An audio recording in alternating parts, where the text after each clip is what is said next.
please consider supporting Hugo's Desk on Patreon with $1 or more. By supporting the channel, you're helping me keep the channel alive and free.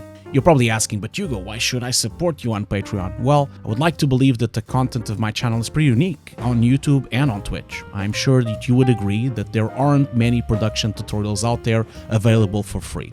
Of course, all this comes at a price. Making high-quality videos on YouTube and very long Twitch streams with production assets, it's very time-consuming, requires a lot of work. So supporting the channel allows me to take time out of my busy schedule and make even more YouTube videos and more workshops on Twitch. You also get a bunch of cool perks, and depending on your selected pledge, you can vote on my next videos and streams on Twitch, you can take part in discussions on our private Discord and Facebook group, you can join our monthly private Skype Q&As, you even have access to the scripts and footage from my tutorials and exclusive discounts for BenQ and Action VFX. Please consider supporting Hugo's Desk. It means a lot to me to have your help. I would like to thank all my past, present, and future Patreons from the bottom of my heart. You are the reason why Hugo's Desk exists and why it's still open. Thank you so much. Without further ado, let's start the show. Give it up for Hugo. Thank you, thank you. I am so sorry that you have to see me again for the second time on a Sunday. It is so sunny outside, and everyone just wants, should we just do this outside? Like I said, this could be used in After Effects, it can be used in Fusion, you can also use some of this learning in any other application really. What I want to show you is how a shot like this is done. I'm going to be using Nuke, but the reason I'm using Nuke is because Nuke was what we used to do this shot. And the reason we used Nuke was because Nuke is very good at this kind of thing. You know, like it's very good at large scale shots with a lot of CG, a lot of cleanup, a lot of rotoscoping. And it's also a very good collaboration tool, you know, because you can share scripts between people and you can kind of have someone doing a part of it and then someone else can continue the section. But hopefully, I just want to kind of introduce to you how to handle a shot like this. You know, it's a 4K plate, it's a heavy project. How do you kind of do it? And I'm not going to be comping live. What I'm going to do is I'm going to show you the script and explain the sections of it. Because obviously, I wouldn't be able to comp this live because this script is huge. You know, it's like it took me weeks to do the script, and I can't really comp it in 45 minutes. This is popping up. This is a custom-made pipeline. I have a custom-made pipeline inside of Nuke, so this is not something you would see in Nuke. This is just basically so that we can work remotely. Like I explained on my keynote, we work remotely, and so it's very important for us to all work the same way. So as you can see here, I can open any of the shots. These are all the shots that we've used on the project. And for example, if I go to a specific shot, like for example, shot 20, you can see that I have a series of types of composites. I have a camera track composite, I have a composite, and I have a keying script as well. And for example, inside a comping script, I have all the versions we had. And as you can see here, because we're working remotely, you can see that sometimes render01 opened the script, and that's render01 is not a person, it's not a robot. It's a machine on my render farm. Then we have Hugo that open it sometimes. Sometimes we had a computer called Capture that open it. Sometimes we had Ricardo open it, one of my compositors. Sometimes we had Joachim open it. So you see here you can track down who opened what and what version was using what, so that you can kind of, you know, keep track of the whole thing. So this project actually started by a very simple thing, which was this script here, which is the camera script. And I'm going to show you really quickly here once it opens up. So starting with the actual footage that we had. So this shot was the main shot of the tunnel. You know, so I'm going to open up the full render so that you can have a look. So that's the shot that I am showing you first. So this shot was basically built out of several layers, like it usually tends to be. And we had a lot of rats and a lot of bridges. And basically what we did was we only had a couple of bridges that actually looked good. Because we were pretty rushed on this project, so we couldn't really paint every single rat with high quality. So that was the shot. And so the plate was divided like this. We had one main comp, which was the main plate. So this is the hero shot, which is shot on a green screen. And as you can see, we have some nasty stuff. We have some green spill here. We have the green screen on the back. And as you can see, we don't have any tracking markers because, of course, there's no need to tracking mark. This is a motion control camera. So the camera can repeat and repeat and repeat as many times as you want. And so that's the shot. This is 4.6K, so that's why it takes so long to play back. But as you can see, that's the main shot. And what we did here was we basically filmed this, and then we basically picked up all these bridges and moved the set a bit more further away, put the same bridges again with the same rats, and shot it again with another camera movement. And then we went and put the tunnel even more further away and placed more tunnel, like this is one of the directors still putting stuff there. And then we put more bridges and more further away. And then by the time, we also had another final bridge to put on the back there. So as you can see, it was kind of constructed with a main plate here. And then we had a little, as you can see here, if I scrub this real quick here, you can see a front, mid-level, back. So we had like these layers to make different bridges. And then also we also had the fog pass. Now, we had multiple fog passes. We had a light fog pass, which was made basically with filming against the green screen with just the fog there. And then we covered up the back plate there. So we had a smaller fog pass. Now this one, I don't know if you can see it, but I'm going to just increase this. This is almost like a depth pass in CG, you know, like basically you can render this out of CG. And this is me trying to simulate a real live action depth pass that then I can kind of merge on top, you know, because it's motion control. So for example, I'll show you an example. If I put a merge node here, which if I put a screen operation, this is just like if you merge two layers in Photoshop, you know. So if I put this one here merged with that one over there, no, sorry, not that one. So it's the main one, that one. You see what happens, I can kind of line up the fog from this one to that one. And you see they don't line up quite perfectly. And the reason they don't line up is because the fog in the main pass, because they were shot on different speeds, there was a shutter problem with the camera. So there's a lot of problems here and a lot of complexities. That's why I wanted to show you this, because it's not as easy as anyone thinks.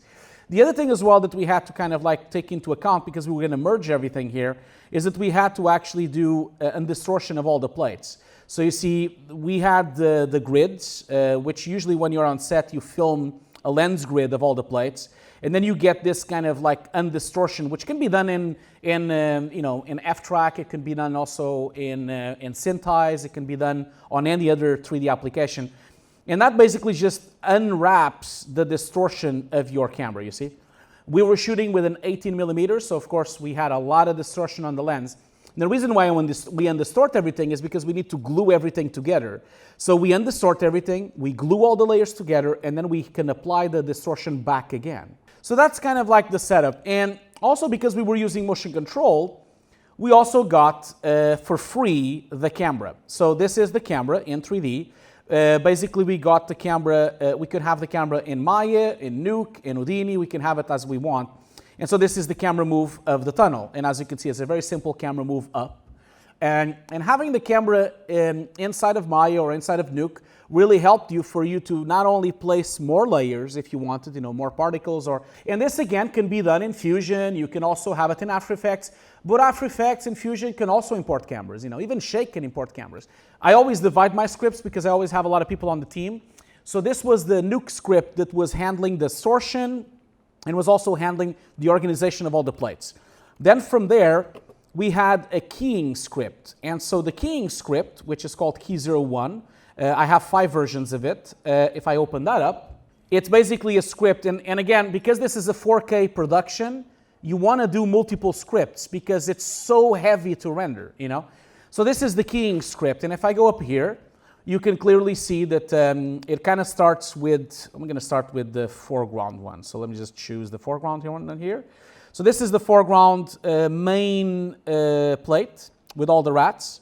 And I'm going to just zoom in a little bit so I can show you kind of the way that this was kind of built. Whenever you're doing keying, you want to always split the keying in parts. So you see I have different setups here for the keying. You know, I have like alpha creation, I have like an edge with a key light, which is taking care of all my edges. I have a core mat, which is basically the inside of the alpha channel. It's basically the inside of the image. And then I have, of course, some extra color correction. And then on this side, I have some IBK keyer, which is a very nice keyer to do very soft detail like hair and things like that. So I'm going to just do this by showing you the alpha channel. So in here, we have our core edge matte. And then in here with Primate, we have our really core matte. As you can see, it's very rough.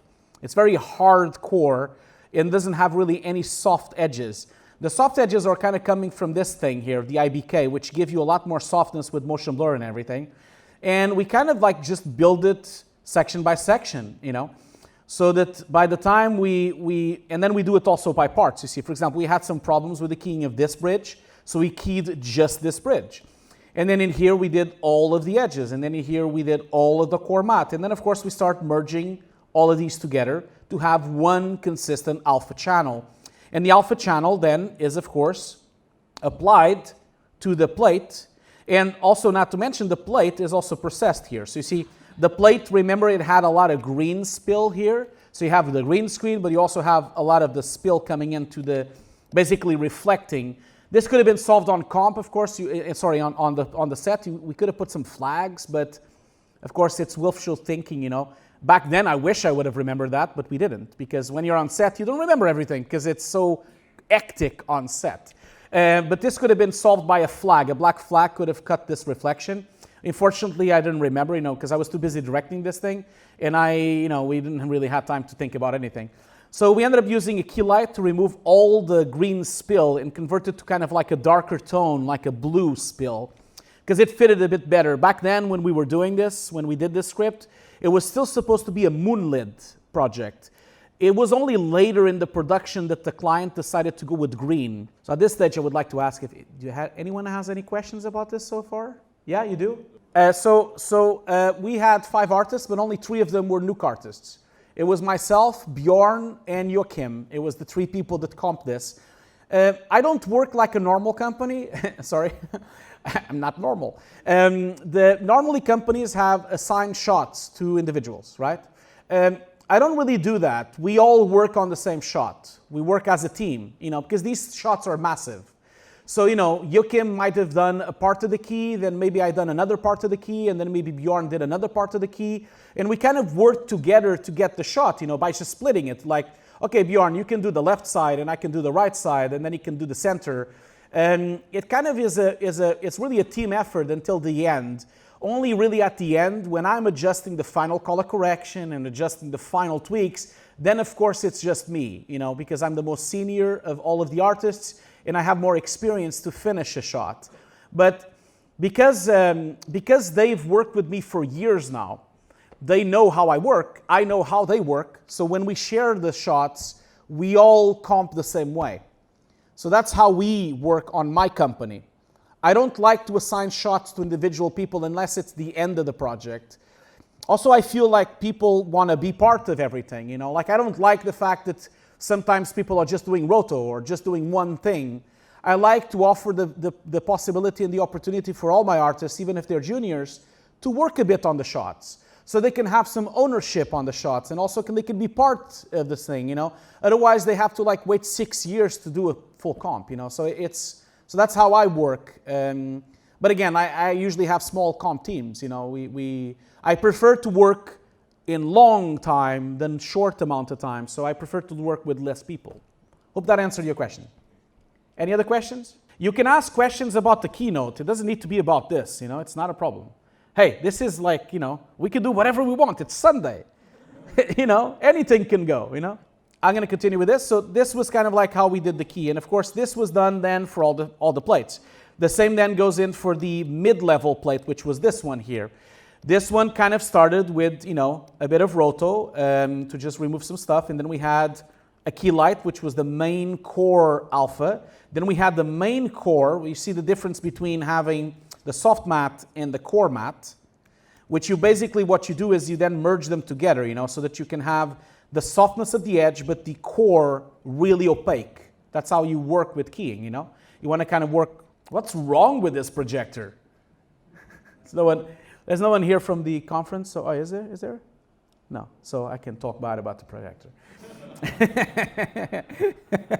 Okay, so that's kind of the same thing. Again, same kind of goal. In here we had a lot of green spill. We had to remove all that green spill to get rid of all of that extra stuff that was there. And then by the end of it, we ended up merging it. So we did that on all the layers, right? It was all the same kind of way. And we are very methodical. You know, we had always edge. As you notice, I always label everything. The reason why everything is labeled is because I like to share the scripts with other artists, so I want everyone to know what we're doing. And also it has a huge advantage for breakdowns or when I do things like this. Because now I know where everything is and I can do a show like this to everyone to show. So whenever I'm doing comp, I'm already thinking about the breakdown and I'm already thinking about the YouTube video that I'm going to make about that comp. So it's always, that's why it's so organized. So this is kind of the skiing script. And what we did here is we rendered part by part. You see here? So I have a render node here. And basically what you get from this render node is you get basically the alpha channel with the RGB. And we rendered this one separately already with a key. Then we rendered this one as another key. And then we rendered this one as another key as well. So we had 3 layers that we could use. And now I'm going to jump into the main comp. So this is the final script of the whole thing. Don't be intimidated by the script. Remember, this is weeks and weeks of work. That's why it's so big, you know. It's not as big as you think. This is, of course, the final comp. This was the final shot we did. This does not have the final grade, by the way. I went to Nuke Studio in DaVinci to finish the grade at the end. So there's like a slight contrast, a little bit more green. There's a few little things that we did in DaVinci and also in Nuke Studio to finish the shots. But this is kind of how it looked straight out of Nuke. And so I'm going to just like choose a frame here to show you. Oh, by the way, these bridges that are on the foreground, you see these big bridges that come on the foreground? These are just 2D layers in the 3D system of Nuke, just passing in front of the camera. Because we didn't really we couldn't have bridges so close to camera, you know, because otherwise it would hit the lens. So we had to kind of fake it, but I'll show you that in a minute. So I'm going to choose maybe this frame to go through the top there. So it kind of all started in the beginning. So it all started in the beginning with the back plate. So this is the back plate. We had so much fog that we still had more layers to put on the back, but we kind of didn't put them because the fog basically covered them up. So we kind of figured, if you can't see it, why do it? And so that's how I always implement the logic of video games on anything I do. If I can't see it, I'm not going to worry about it. And so beyond this tunnel, we had so much fog, we didn't really care. So I brought in the pre-comp. As you can see, this is the render that we done on the other script, which has an alpha channel already pre-baked. We then use a node called the skill spill to remove all this green spill. It basically just removes any hint of green. You know, all the green goes away, every other color stays on. And then, of course, we did some roto to get rid of the back there. We did some color correction. Then we built some edges. So, especially here, if I gamma up, you see the edges were a bit, the edges were a bit broken there on the edge with the alpha channel. So we did some extension of the edges. Then we defocused them as well. And then that went into a render. So this was then rendered out. Again, like I said, this becomes so heavy that we ended up rendering it out. So this is like the pre-render of the back plate. And this is just the background plate, which is really dark because there's no fog yet. And as you can see, this is kind of the alpha channel. We kind of placed some noise patterns inside of it as well to make up more noise distortion. Just going to gamma up so you can see it a bit more. So that's the first layer, which we pre-rendered. As you can see here, I have a render, and then I bring in the render that I've done in EXRs. Then we bring in the second layer, which is the foreground, the middle ground layer. We kind of do the same thing. We remove all the green. We then basically color corrected it a little bit. We add some darkness edges here so we don't have any problems with the edges. And then we also edge extend a little bit. And then we basically we also had to bring back some of the bridges that we lost in the way. And we basically brought them back using color correction. I'm just going to show you here to remove some of those black edges. So if I remove this here, you see there's a lot of these white edges here that we just got rid of with that here, with a dilatation of the edges. So this would be an edge blur or a dilatation of the edges. And once that's done, we then render it out, and it becomes, again, another self-render in EXR with an alpha channel. And then we merge that. Remember, we had this one, and then we merge them together as 2 layers. So now we have 2 layers with 2 bridges. And this is kind of our background, at the moment. Then we have some lights from the torches. So you see the torches, which are basically elements that we placed, we had to color correct them in place so that we had some kind of sense a fire on all the torches. So these are all the color correctors that we did. All these torches are coming from trackers. So you see, we basically used tracking to track where the rat was, and then we added like the sense of light that the torch would have. Are you all with me? So then that kind of then went into the torches. So the torches are stuff like this, these are just 2D elements. These are from a website called Action VFX. And so they're basically just like real torches. They're like real plates of fire. We just choose the really pretty frame. We picked the best frame of all of this and kind of freeze framed all these frames. We had a bunch of them, so we used that one. We used this one. We used this one here as well. We used also this one and also this one. We had a bunch of them. And you see here, we usually frame hold them on the frame that we like the most. So that's kind of the frame that we liked when we did it. Oh, sorry, I went off now on my frame. We just do that real quick. So we go to a frame where we actually see the torches. So just go up here. So you see what happened here was we had the fire, we transformed it, we made a freeze frame. Again, this could be done in After Effects as well. We freeze framed the fire because it was supposed to be frozen.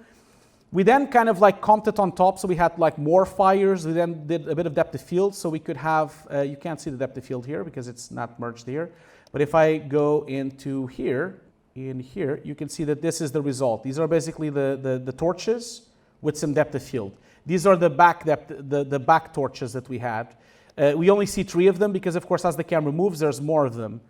So that also to save processing power, we rendered out as a plate as well.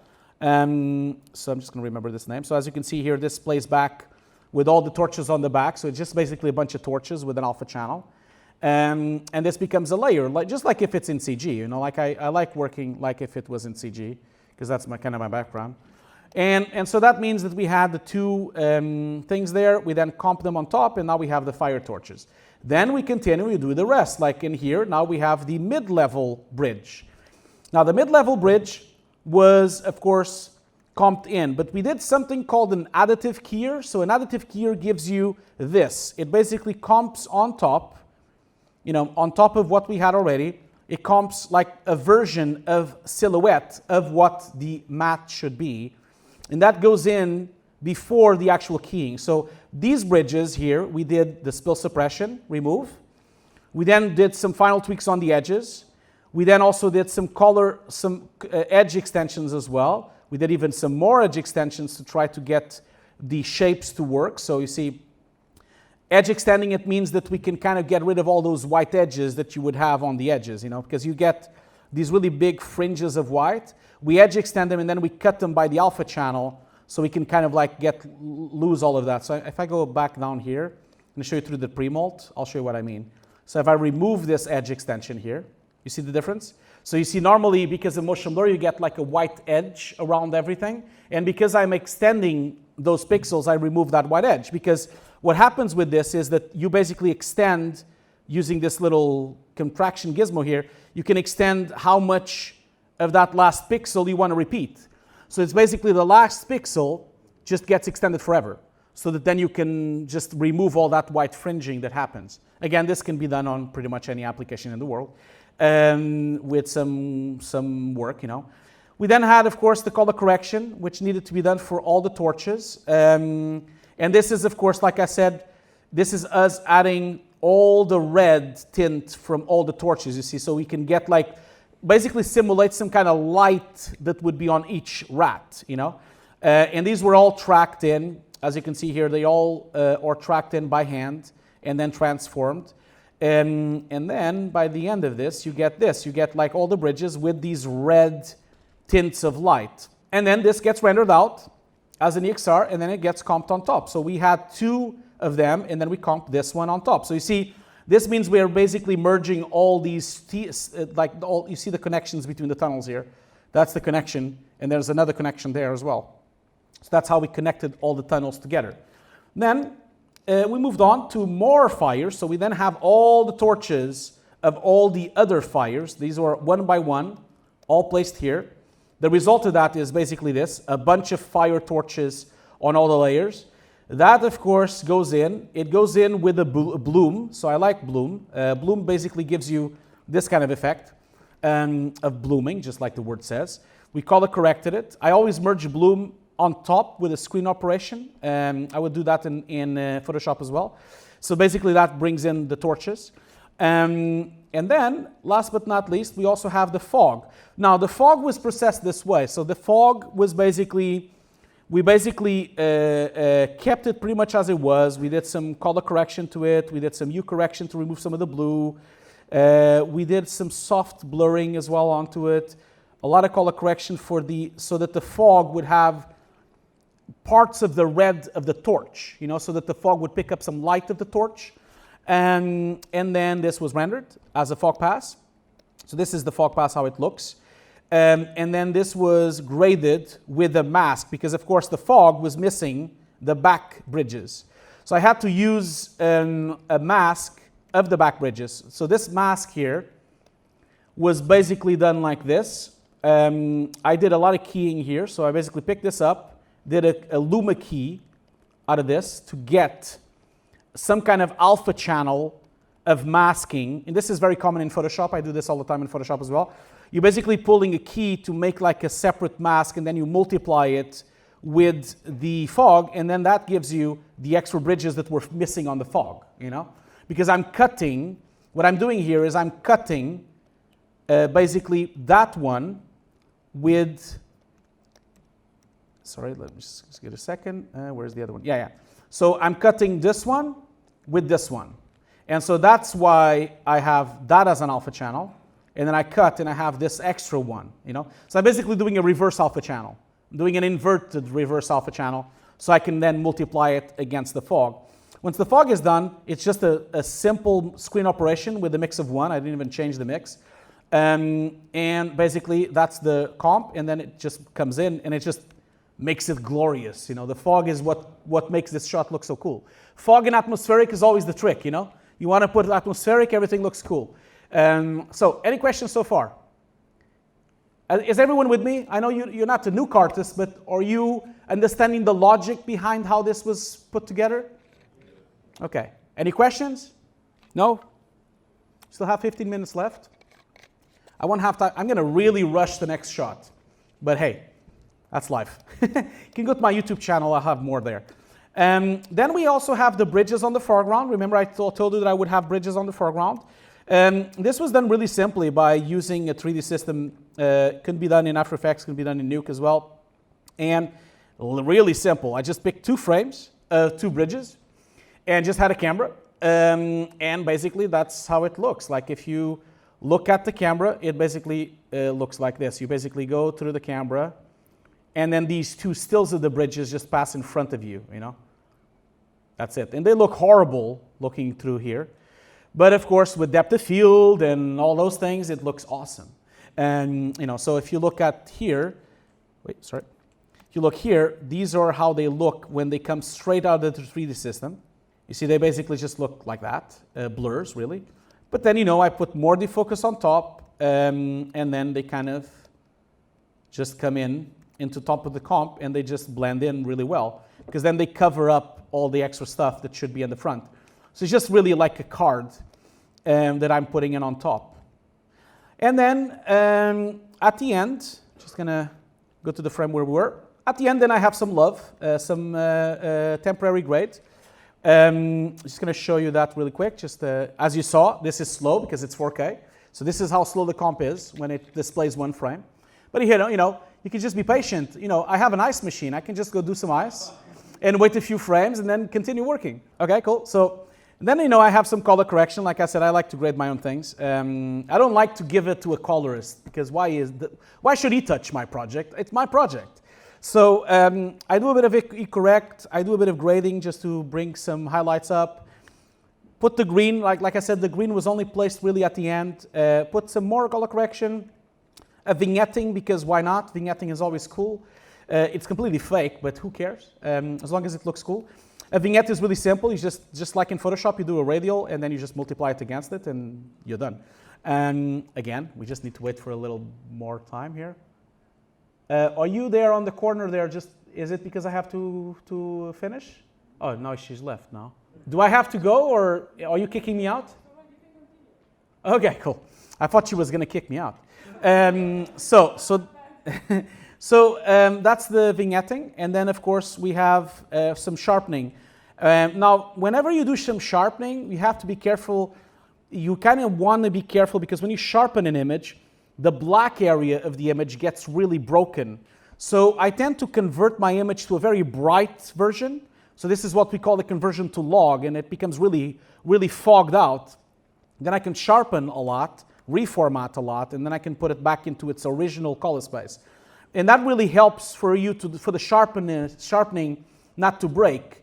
It's a really good trick that you can do. Then I put some grain. The grain was completely made by hand. We had no plates, so the grain was just made like that. It was like just an art-directed grain. I put the grain as I wanted. And that was it. That was the final render. So then that gave me that shot. Was that understandable? Like, did you kind of follow along? Cool, so let's just jump to the other shot.